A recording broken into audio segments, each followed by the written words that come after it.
Hello everyone, my name is Trevor Cox and I'm a current dietetics student here at University of New England, and I am happy to present my clinical case study on my patient WJ. My patient is a 50-year-old male presented to the ICU or intensive care unit with abdominal pain. He has a primary diagnosis of small bowel obstruction, pancreatitis, liver cirrhosis, and severe protein calorie malnutrition. The date of the study is 5/13 through 5/22. And the focus of the study is on the diagnosis of small bowel obstruction, the nutrition implications that arise with small bowel obstruction, the lab values, also his risk of refeeding syndrome that I'll discuss later in this presentation, and also his weight status. Moving into looking at some of his anthropometrics, he has a weight of 38 kilograms or 83 pounds with a BMI of 13.5, which signifies that he is in the underweight category, an ideal body weight of 64 kilograms or 141 pounds, and he has a weight history of a weight gain of 4% in 9 days, as evidenced by fluid accumulation and malnutrition status. Next, looking at the patient history, this individual is retired, single male that resides with his brother in a mobile home. He reports a stable household and no issues acquiring food, and does not claim to be food insecure. However, on his report, he does claim to drink a 6-pack of beer daily, which would signify alcohol abuse and also signified through his lab values. He also signifies that he smokes 2 packs of cigarettes daily, which would signify tobacco abuse, does not exercise, and no currently reported medication. As discussed previously, I would like to discuss further of his abnormal lab values. He has hyponatremia, hyperkalemia, hypochloremia, elevated BUN, which could signify poor kidney health, hypermagnesiemia, and hyperlipidemia. Moving into his current medication review during his stay in ICU and in the hospital. He was on a laxative to stimulate the bowel movements, since he was presented with a small bowel obstruction, and to see if the laxative could help that. He was also on some anticoagulants. He was also on medication that helps with his COPD. He was also on insulin because he was presented with hyperglycemia, and this would help lower the levels of glucose in the blood. Also on thyroid medication, and also on a PPI to decrease the amount of acid produced in the stomach, and also on some other antibiotics, and later discuss that he will be receiving TPN. I wanted to touch on some of his primary diagnoses as it relates to his current state and the overall health and well-being of the individual. Looking first at pancreatitis, this is the inflammation of the pancreas. Symptoms include abdominal pain, nausea, and vomiting, which all of these he experienced. Also looking at the etiology or the cause behind pancreatitis could be from alcohol abuse or high levels of triglycerides in the blood, and also could be caused by other factors. This can alter fat absorption and impair digestion, leading to pancreatic necrosis. And this is very important as a future nutrition professional to limit the lipids or fat intake of an individual. And a nutrition treatment is NPO or nothing by mouth initially, and followed by a low-fat diet, smaller meals, and avoiding alcohol and ensuring adequate hydration. We come to find out later in this presentation that I will discuss on that the small bowel obstruction is the cause of his abdominal pain, which he needs medical intervention for. This is the blockage in the small intestine that prevents the normal flow of food, fluids, and digestive secretion through the bowel. Symptoms can include abdominal pain or cramping, bloating, distension of the stomach, constipation, and inability to pass gas. The etiology of this could include scar tissue, hernias, tumors, inflammatory bowel disease, and strictures. And this can lead to a bowel perforation if not dealt with. A nutrition treatment is similar to pancreatitis in that of NPO initially and IV fluids administered to maintain hydration and correct electrolyte imbalances. Now moving into the nutrition diagnosis of the patient, he was diagnosed by the registered dietitian and myself with severe protein calorie malnutrition. He met the criteria for this as evidenced by less than 75% energy intake for greater than 1 month, severe depletion of body fat and muscle mass that was seen in upper and lower extremities, and looked just overall emaciated.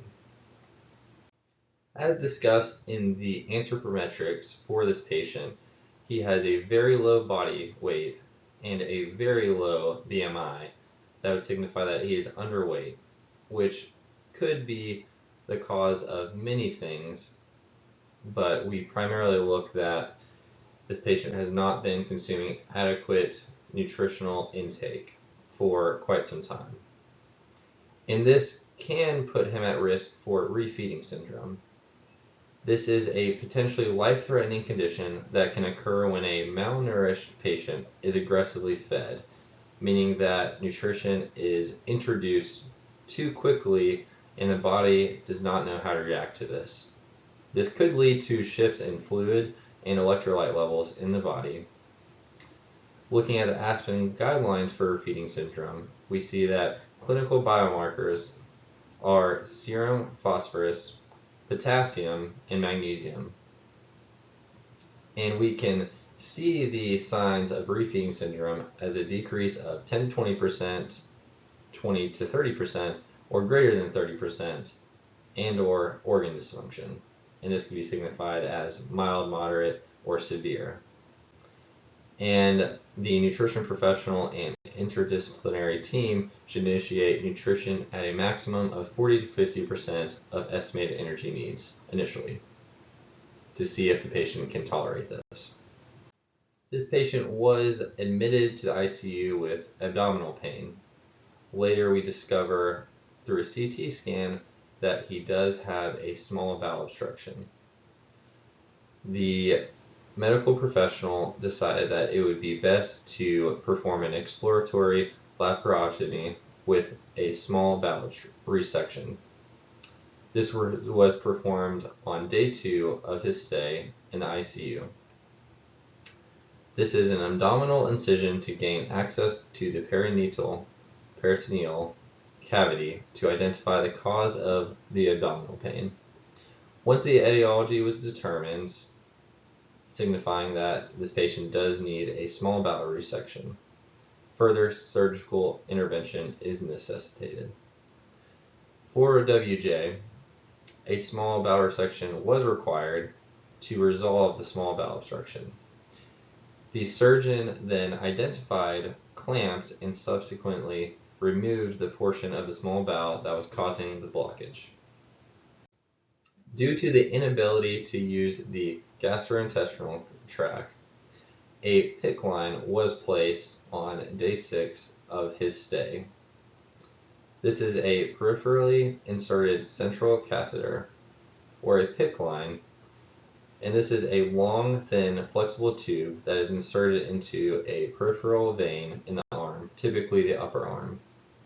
This provides long-term access for medication, fluids, or intravenous nutrition. In this case, this patient required total parenteral nutrition, or TPN, via PICC line. Total parenteral nutrition, or TPN, was administered on day 8 of his stay in the hospital in the ICU. TPN delivers a complete mixture of nutrients intravenously through a PICC line. This was recommended for this patient due to his inability to utilize the gastrointestinal tract for nutrient absorption. This patient remained NPO, or nothing by mouth, for 7 days until TPN was initiated. The goal rate was set at 40 mLs per hour with a 5% amino acid and 20% dextrose solution with no lipids, as evidenced by his pancreatitis and inability to digest and use the lipids. These nutrition recommendations were based in accordance to the recommendations set by the speech-language pathologist and their interdisciplinary team. Currently, this patient is on a full liquid diet and is tolerating it alongside receiving TPN via PICC line at a goal rate of 40 mLs per hour with no lipids. His goal diet is a low-fat, bland diet with Ensure twice a day, suggested to also include pancreatic enzymes with meals and snacks due to his pancreatitis.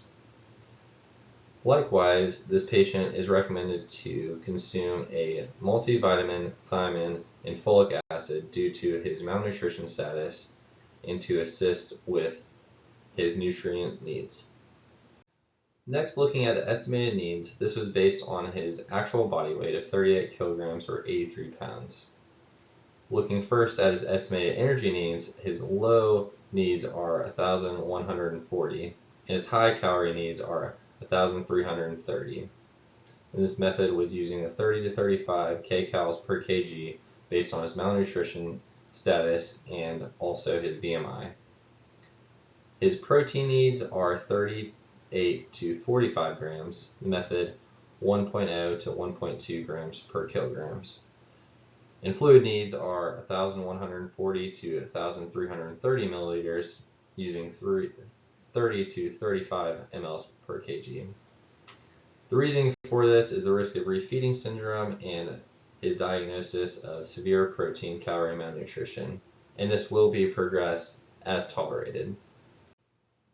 Moving now into the PS statement that I have based on his diagnosis and through a thorough investigation.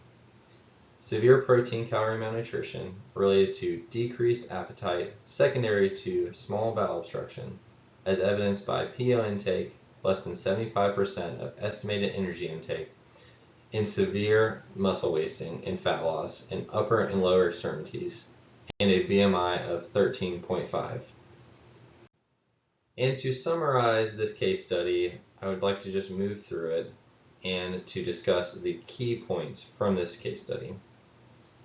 This patient is a 50-year-old male presented to the ICU with abdominal pain, later receiving a CT scan of his abdominal region, signifying that he has a small bowel obstruction.